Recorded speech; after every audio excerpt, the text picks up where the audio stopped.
तो ये 3 टायर का केक है जो आज मैं बनाने जा रही हूँ और इसको लेके मुझे 100 किलोमीटर का सफ़र भी तय करना है और इसको कैसे मैं लेके जाऊँगी और इसके क्रीम को कैसे सेफ रखूँगी क्योंकि ये 2 दिन के बाद इस कटेगा। तो ये सारी चीज़ मैं अपने वीडियो में शेयर करूँगी। हेलो, अस्सलाम वालेकुम and welcome back to my channel on today's menu with Shubhi Minhaj. तो मैं आज बनाने वाली हूँ वेडिंग केक जो 3 फ्लेवर का होगा। तो केक मैंने पहले बेक कर लिया है। ये चॉकलेट और ये बटर स्कॉच और पाइनएप्पल, ये तीनों फ्लेवर होगा इसमें। तो ये 3 साइज़ मैंने चूज़ किया है। ये 9 इंच का है, ये 6 इंच का है और ये 3 इंच का है। तो ये 3 टायर का होगा। तो चलिए जल्दी से अपने वीडियो को शुरू कर देते हैं। तो सबसे पहले हम ये सारे केक को डिमोल्ड कर लेंगे और जैसे मैं हमेशा बेक करती हूँ, बैटर बनाती हूँ, वैसे ही बनाया है और केक मेरा बहुत ज़्यादा सॉफ्ट हुआ है। साइड वॉल भी इसकी हार्ड नहीं हुई है, बिल्कुल सॉफ्ट है। बैटर की कंसिस्टेंसी और बेकिंग जब आप कर रहे हैं तो टेम्परेचर ओवन का ये बहुत मायने रखता है केक को अच्छी तरह से बेक होने के लिए। तो ये मैंने पहले बटर स्कॉच केक की 3 लेयर कट कर ली है। इसी तरह से मैं सारे केक की अपने लेयर्स को कट कर लूँगी।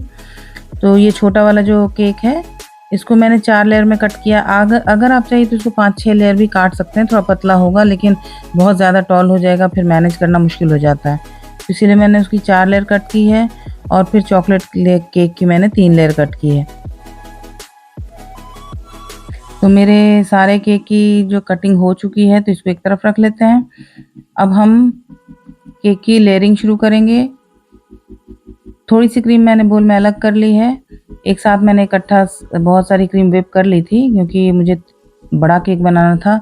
लेकिन एक साथ सारी क्रीम को हम फ्रिज से बाहर नहीं निकालेंगे, जितनी ज़रूरत है उतना ही निकालेंगे, नहीं तो क्रीम जो है फटने लग जाएगी, अच्छी फिनिशिंग आपके केक में नहीं आएगी। अब ये चॉकलेट केक की मैं सबसे पहले कर रही हूँ, तो इसको की सोकिंग मैं चीनी पानी के मिक्सचर से कर रही हूँ और बहुत अच्छे से सोकिंग कर रही हूँ क्योंकि ये केक जो मेरा 2 दिन के बाद कटने वाला है। तो जब भी आपको केक 1-2 दिन रखना है तो सोकिंग बहुत अच्छे से होनी चाहिए, नहीं तो केक ड्राई हो जाएगा आपका। और चॉकलेट केक तो वैसे ही ड्राई हो जाता है। तो पहली लेयर बोर्ड पे रखी है। अब इसके बाद उस पर क्रीम लगा रही हूँ जैसे हमेशा मैं लगाती हूँ। तो आज मैंने चॉकलेट क्रीम नहीं बनाई है, सिंपल वाइट क्रीम ही रहने दिया है और इसके ऊपर मैं गनाश लगाऊंगी अच्छे क्वांटिटी में और उसके बाद इसके ऊपर चोको चिप डालना है, वो भी अच्छे से डाला है मैंने। और इसी तरह से मैंने अपने तीनों लेयर को सेट कर लिया है। अब क्रम कोटिंग कर ली है। अब इसको फ्रिज में डाल दूंगी ताकि ये थोड़ा सेट हो जाए और दूसरे वाले केक की तैयारी करना शुरू करूंगी। फिर मैंने थोड़ी सी बोल में क्रीम अलग कर ली है और इसमें मिलाया है बटर स्कॉच का इमल्शन। इससे बहुत अच्छा बटर स्कॉच का टेस्ट आ जाएगा क्रीम के अंदर और केक बहुत अच्छा लगेगा खाने में। तो पहली लेयर रखी है। अब इसमें बोर्ड पे क्रीम नहीं लगाया क्योंकि मुझे इस केक को बड़े केक के ऊपर शिफ्ट करना है, तो ऐसे ही रहने दिया है और इसकी भी अच्छे से सोकिंग की है।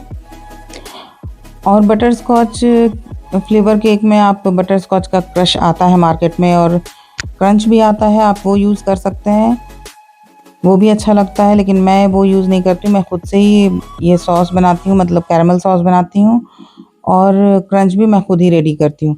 इसकी वीडियो मेरे चैनल पर है, आप चाहिए तो देख सकते हैं जा कर के। अब दूसरी लेयर रखी और इसी तरह से मैंने अपने पूरे केक को सेट कर लिया। अब ये छोटे वाले केक की बारी आई है। ये है पाइनएप्पल फ्लेवर का। तो इसकी पहली लेयर भी सोकिंग अच्छे से करनी है जब भी आपको केक लंबे दिन तक रखना है फ्रिज में स्टोर करके। अब ये क्रीम में मैंने मिला दिया पाइनएप्पल का इमल्शन और इसको भी अच्छे से मिक्स किया है और इस पर मैं क्रीम लगाऊंगी और उसके बाद क्रश और फिलिंग लगाऊंगी जैसे मैं हमेशा अपने पाइनएप्पल केक में लगाती हूँ। तो इसको मैं यहाँ से पूरा रेडी करके नहीं लेके जाने वाली हूँ, केक रेडी कर लूँगी क्योंकि मैं जहाँ जा रही हूँ वहाँ पर मैं इतना सारा अपना सामान लेके नहीं जा सकती हूँ। तो जो मेजर काम है केक का वो मैं सारा करके जाऊँगी और डेकोरेशन वाला जो पार्ट है वो वहाँ पर मैं जाके कर लूँगी क्योंकि आर्टिफिशियल चीज़ से ही मुझे डेकोरेट करना है। तो वहाँ पर मैं उसको करूँगी, जैसे फ्लावर हुआ, जो एक्रेलिक का आजकल हार्ट वगैरह आता है उससे मैं इसको डेकोरेट करने वाली हूँ। तो सारे केक की क्रम कोटिंग हो गई, सब फ्रिज में चला गया। अब ये मैंने पाइपिंग बैग में वाइट क्रीम भरी है और सबसे बड़े वाले केक की यानी कि चॉकलेट केक की फाइनल फ्रॉस्टिंग करना शुरू कर दिया है। ये तीनों केक वाइट ही बेस पर रहेगा। पाइपिंग बैग से ही मैंने क्रीम लगाया है और कॉर्नर पर बहुत अच्छी तरह से क्रीम लगाना है, क्योंकि आपका शार्प एज तभी आएगा, नहीं तो फिर थोड़ी सी दिक्कत होगी शार्प एज लाने में। और डेकोरेशन अगर बिल्कुल सिंपल होती है, ज़्यादा क्रीम की नहीं होती है, तो फिर आपके केक की फिनिशिंग परफेक्ट होना बहुत ज़रूरी होती है। तो मैंने बिल्कुल गैप को फिल करते हुए क्रीम लगा दिया है इसमें। और सबसे पहले हम ऊपर की तरफ क्लीन करेंगे और उसके बाद में देखना है कि कहाँ पर क्रीम कम लग रही है या केक एक बराबर है या नहीं है, तो उसी हिसाब से हम इसके ऊपर क्रीम लगाएंगे और अच्छी वाली फिनिशिंग देंगे। साइड को मैंने स्क्रैपर घुमा करके क्लीन कर लिया है, तो साइड वॉल तो तुरंत क्लीन हो जाता है स्क्रैपर से, उसमें कोई परेशानी नहीं आती है। लेकिन ऊपर देखना बहुत ज़रूरी होता है कि कहाँ पर क्रीम कम लगी है और कहाँ पर ज़्यादा लगी है।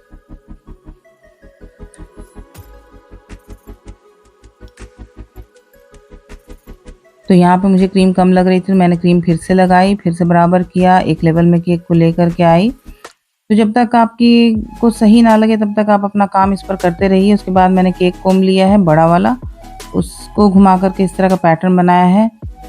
और इसको भी आप देखिए, जब तक सही पैटर्न नहीं निकल के सामने आता है तब तक उसको आप सही कीजिए।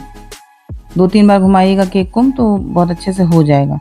अब ये जो क्रीम है एक्स्ट्रा, उसको मैं बाहर से अंदर की तरफ लाते हुए क्लीन कर रही हूँ। और क्लीन करने के बाद मैंने इसके ऊपर पैलेट नाइफ से ही स्वर्ल बना दिया था। ये आजकल बहुत ट्रेंड में चल रहा है और थोड़ी बहुत फिनिशिंग कम होती है तो इसको ये ढक भी देता है। तो ये बहुत अच्छा रहता है हम लोगों के लिए, फटाफट काम करने के में ये बहुत काम देता है, मदद करता है फिनिशिंग लाने में। अब मुझे इसकी क्रीम को, केक की क्रीम को सेफ रखना है 2 दिन तक।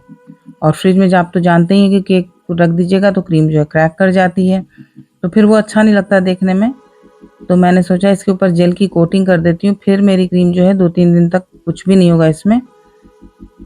तो बस न्यूट्रल जेल लिया, उसमें थोड़ा सा पानी मिलाया है, जितना मतलब फ्लोई हो जाए न्यूट्रल जेल उतना ही पानी मिलाना अंदाज से। उसके बाद पैलेट नाइफ से इसको बराबर कर दिया है, साइड में स्क्रैपर घुमा करके बराबर कर दिया है। तो देखिए हर जगह न्यूट्रल जेल की एक कोटिंग हो गई है। तो अब ये क्रीम जो है बिल्कुल नहीं क्रैक करेगी और बिल्कुल केक ख़राब नहीं होगा। तो बस इसी तरह से मैंने अपने तीनों केक की कोटिंग कर ली थी। अब तीनों केक मेरा जो है फ्रिज में चला गया था जेल की कोटिंग हो करके। उसके बाद सबसे पहले मैंने बड़ा वाला केक निकाला और इसके बॉर्डर में, मतलब नीचे से 2-2.5 इंच तक मुझे गोल्डन कलर करना था, तो लस्टर डस्ट से ही किया मैंने, पंप के मदद से। तो इसमें काफ़ी टाइम लग जाता है लेकिन बहुत प्यारा सा लगता है देखने में, शाइन बहुत अच्छी आ जाती है। तो इसी तीनों केक को मैंने इसी तरह से किया। बहुत ज़्यादा डेकोरेशन मुझे करना नहीं था, सिंपल सा और अच्छा सा डेकोरेशन करना था। उसके बाद ये जो गोल्डन फ्लेक आता है उसकी एक लाइन बना दी थी ऊपर तक, तिरछी लाइन। तो आजकल इस तरह की डेकोरेशन बहुत ज़्यादा चल रही है, क्लासी लगता है देखने में। तो बस ऐसे ही डेकोरेशन कर दी थी मैंने। और इसके बाद मैंने इसको और खूबसूरत लगे मेरा केक, इसलिए मैंने इसके ऊपर वाइट पर्ल जो आता है एडिबल वाला वो लगाया कहीं कहीं पर, मतलब थोड़ी थोड़ी दूरी पर। तीनों ही केक पर को इसी तरह से मैंने डेकोरेट किया था। और जब ये इस केक को मैंने असेंबल किया था तो फिर और भी बहुत सारा डेकोरेशन इस पर किया था। एक्रेलिक वाला जो आजकल हार्ट वगैरह आता है वो सब लगाया था, फ्लावर लगाया था आर्टिफिशियल। तो वो सारी क्लिप मैंने इस वीडियो के एंड में लगा दी है, शेयर कर दिया है। तो वीडियो को एंड तक ज़रूर वॉच कर लीजिएगा। तो देखिए ये तीनों केक रेडी हो गया, ये इस तरह से रहेगा। और इस पर मैं कुछ फ्लावर का भी, आर्टिफिशियल फ्लावर की डेकोरेशन करूँगी। तो ये अभी मैं नहीं करूँगी, मैं जब जाऊँगी लेकर के इसको वेन्यू पर, वहाँ मैं भी इनवाइटेड हूँ, मेरे रिलेटिव ही हैं जिनकी बच्ची की शादी है। तो फिर वहाँ मैं इसको असेंबल करने के बाद इसकी छोटी सी वीडियो बनाऊँगी, या जो हो पाएगा करूँगी, फिर आपके साथ शेयर करूँगी। तो चलिए, अगर मेरी ये वाली डेकोरेशन आप लोगों को अच्छी लगी होगी तो कमेंट में ज़रूर बताइएगा, और वीडियो मेरी अच्छी लगी होगी तो इसको लाइक शेयर सब्सक्राइब कर दीजिएगा। नोटिफिकेशन के लिए बेल आइकन प्रेस करना मत भूलिएगा। वीडियो को पूरी वॉच ज़रूर कीजिएगा। तो चलिए कल फिर मिलेंगे इसी तरह की कोई अच्छी सी वीडियो के साथ। तब तक अपना पूरा ख्याल रखिए, दुआ में याद रखिए। अल्लाह हाफिज़।